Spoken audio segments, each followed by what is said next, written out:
From divine intervention to unholy terror. Discover the mysteries of the world's greatest houses of worship on Church, Secrets, and Legends. Los Angeles, California is a city built on a prayer. A place people have long come to discover themselves or invent new identities. A testament to that guiding principle can be found right in the center of town, where a beautiful yet mysterious building stands, possibly the most secretive landmark property in all of Hollywood. This 7-story Normandy-style castle was once a grand hotel filled with movie stars. Today, it still welcomes luminaries as the home of the Celebrity Center International, part of the Church of Scientology.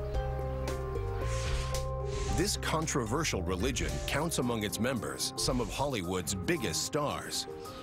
But critics argue that it's less concerned with the spiritual than the material. It was all about money and power and fame and sex. But it's also about activities that cross over into the criminal.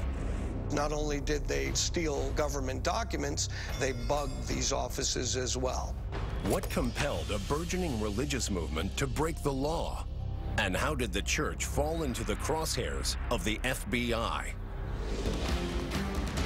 Los Angeles, 1950. 39-year-old science fiction writer Lafayette Ronald Hubbard is living on penny-a-word stories published in pulp magazines. But his ambitions are much higher. Hubbard develops a self-help system to cure people of their fears and anxieties. In his attempt to cash in on the burgeoning self-help movements, he wrote a book called Dianetics, which became his first massive bestseller. Hubbard holds public demonstrations of a process called auditing, where people suffering from emotional or physical problems relive painful events from the past and are cleared of them. In essence, auditing is hypnosis. The subject is supposed to go through various traumas and bad experiences that they've had in their lives. Hubbard trains his auditors to use a device called an E-meter. In essence, it's a lie detector. But at a certain point, when you've reached a level of peace with all your past traumas, your auditor will say to you, your needle is floating, that's a good sign. And they'll move on to the next trauma. A flood of new converts starts signing up for treatments, and Hubbard realizes his dream. There is a quote attributed to L. Ron Hubbard to paraphrase, hey, if you want to make $1 million, start your own religion. Hubbard's self-help program becomes the Church of Scientology, and the money starts flowing. They will charge you to go through all your past lives, so it's set up to be an endless source of income for Scientology. While converts are convinced of Scientology's authenticity, some see the church's core beliefs as Hubbard's wildest science fiction. The story is that the galactic dictator Xenu wanted to solve the overpopulation problem of the galaxy and flew millions of beings to the planet Tigiak, which is now known as Earth, put them in volcanoes, detonated a hydrogen bomb, and now all of these decorporealized alien entities are on our bodies, and we need Scientology tech to get rid of these so-called body thetans. Ridiculous sham or legitimate religion? Whatever the case, the United States government initially determines that Scientology is a charitable organization, giving the group tax-exempt status. Hubbard really wanted this status so he could claim that Scientology was a religion and then hide behind the First Amendment protections awarded to religions and also become more attractive and palatable to the public that he was trying to recruit. But in 1967, the IRS does an about-face and strips Scientology of its charitable status, finding its activities are commercial and directly benefiting Hubbard. To protect his new religion, Hubbard proposes one of the wildest operations ever aimed at the U.S. government.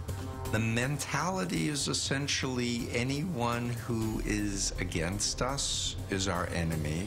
And Hubbard created this fair game policy. It meant to lie, cheat, trick, steal, and otherwise destroy anyone critical of Scientology. Two of the most incredible targets are the Internal Revenue Service and the Department of Justice in a campaign known as Operation Snow White. This became Scientology's own Watergate. It was Hubbard's own directive to purge government offices around the world of any incriminating files on either himself or Scientology. When federal agents discover these black ops, they strike back.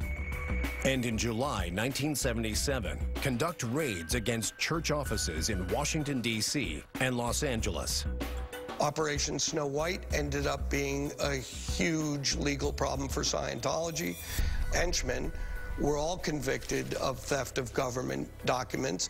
They did jail time, and Hubbard escaped prosecution as an unindicted co-conspirator. Over the next 2 decades, the church works aggressively to gain followers all around the world. It also launches lawsuits against its critics and even government officials. It pays off in 1993 when the church succeeds in winning back its tax-exempt status.